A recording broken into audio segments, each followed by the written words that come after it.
May chicken doon. Ayan mga manok ni ano guys. Ni James.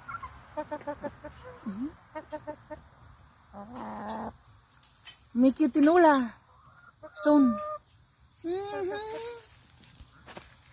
May cute tinola soon.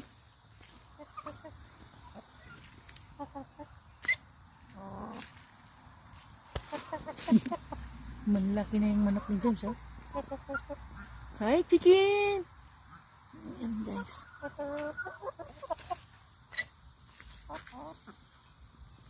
Ayan, nabuksan natin ito. What, chicken? This one, the red one, is good for tinola. And the black one, make adobo. Soon. Make more egg, chicken.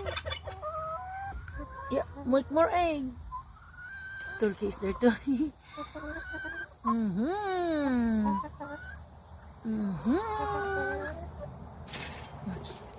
Ano ka na James guys?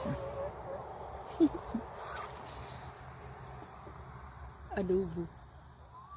Itong mga manok na to, ayaw to ni James katayin. Kaya pa itlogin daw. Pero pag nagpunta yan sa school, alam na. Hindi na naman niya alam na inikatay na yung manok niya. Pag na fried chicken na, wala na. Bingo-bingo na kami ni James dito.